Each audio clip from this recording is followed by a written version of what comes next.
Will he be a son of governor be kidnapped for almost a week? President, Could he be a president's son that was kidnapped?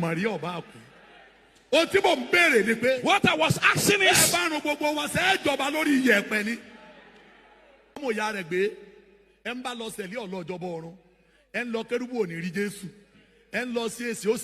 whoever go to say whoever go to winner will not go to heaven. Mountain of will be consumed by fire. Ẹni ọlọ Christ embassy kò lè dọ́run. Ta ló sọ fún ọ pé wọ́n lọ dájọ́ ọ̀run? Ìwọ gan tó ń dájọ́ sọ ti dọ́run. Olúwa Jésù gan lòun ò lè dájọ́. Jesus said, I cannot even judge heaven. Wọ́n bẹ̀rẹ̀ pé kó o di ológun ọmọ. He said he doesn't know it at all. Ìwọ sì ti ń dájọ́. And you are pronouncing judgment now. Ní ìwọ tó jẹ́ pé kọ́kọ́rọ́ ọ̀run àpáàdì ń bẹ lọ́wọ́ rẹ. You know the key of hell is with you. Wọ́n lè pé wọ́n gan-an ní kó dáwọ́ bẹ̀ kọ́ máa lọ. That you ought to go inside alone. You have not begun to give it the key of heaven. Listen, let us reason together. We cannot be going like this. Come. Let us reason together. Couples are fighting. Reason together. Friends who are fighting. Reason together. Yes, sir. Even this nation. Until we come to maturity, then we can have progress. You want to cast your election.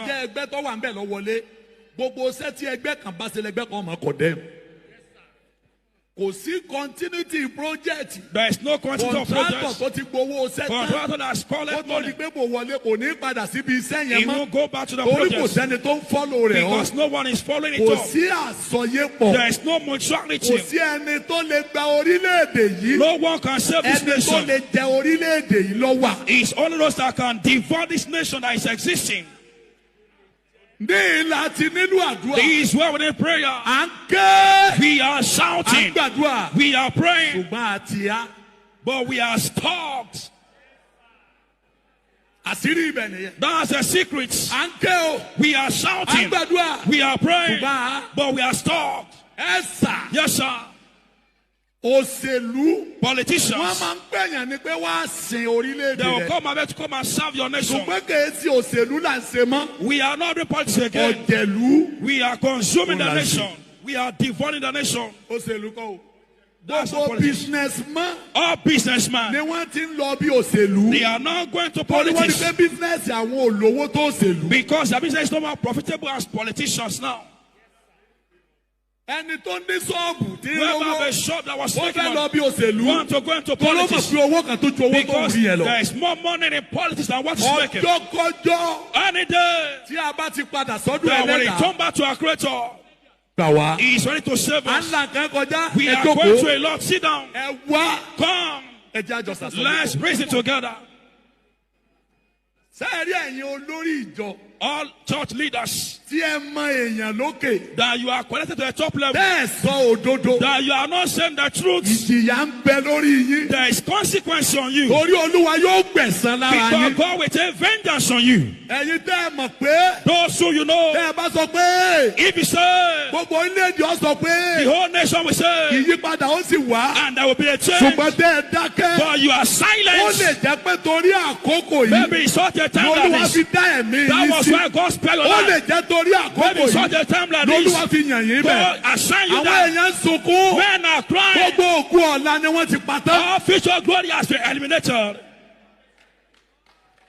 People are not happy. We do not ask for money. Don't give us electricity. Let there be peace.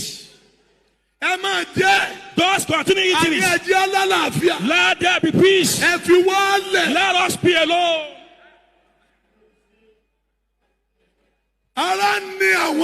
People are being oppressed. You are celebrating yourself. The curse of God is upon you. Whoever behind in the battle of this nation, the Lord will take vengeance on you.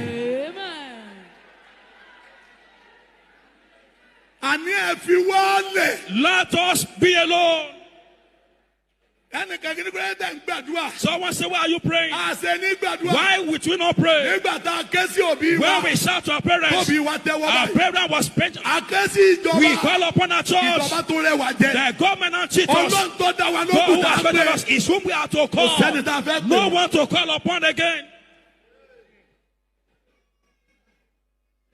All pastors that have influence and you are silent, you will suffer the consequences before God. This country is crying. I cried the night before I told the program. I cried on Thursday night.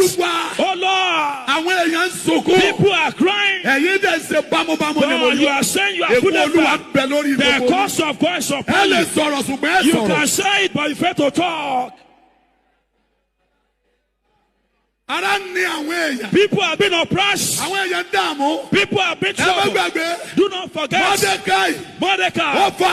He rent his clothes because I want to fight for Jews. He put on the money clothes. He stand at the gate of the king. There was an Esther. Your uncle is on a sackcloth at the gate of the king. And I must not put on a sackcloth. Esther saw it's a taboo. Go and give me a good clothes. Let him put on a good clothes. Mordecai said, I will not put on a good robe. What are we celebrating? Will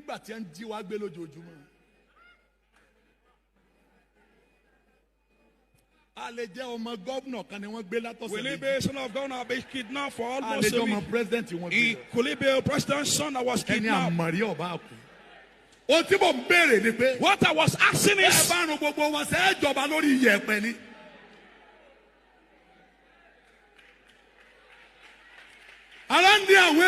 people have been oppressed. You are silent. Leaders are silent. Prophets are silent. You are connected. You are silent. Fathers that can talk. You are silent. All that can. You are silent. All the PFN. You are silent. People are looking at each other. Is it not what parents? Is this what they can? Why were you silent? And men have been destroyed.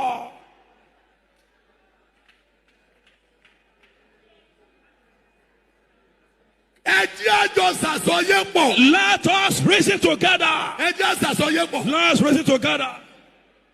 Esther, he said no. Tell me why you are here. He gave the information I started. He said go back home. Esther said, no one was here. Esther 4 verse 13. Mordecai said something that.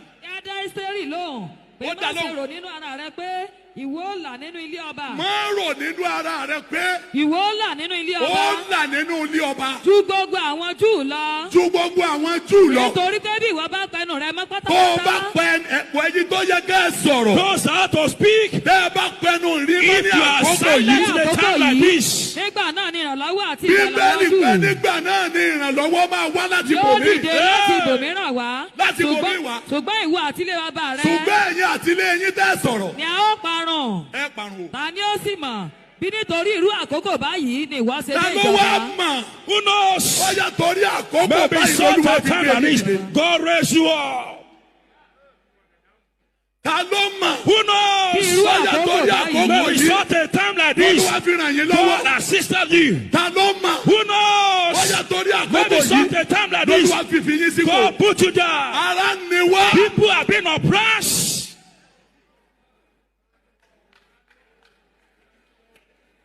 I was arranged someone yesterday. A pastor was conversing with me. They went to their village. They went to Arab country. Dubai.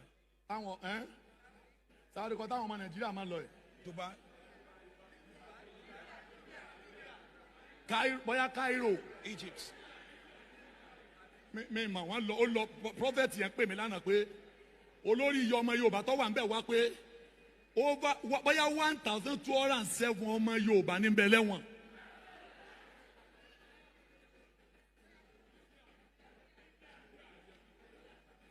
mo ní kí ni wọ́n ṣe. What have they done? Ó ní kò sí. He said wọ́n píkì wọn kì í títì náà ni. Wọ́n dẹ̀ kó wọn sẹ́wọ̀n.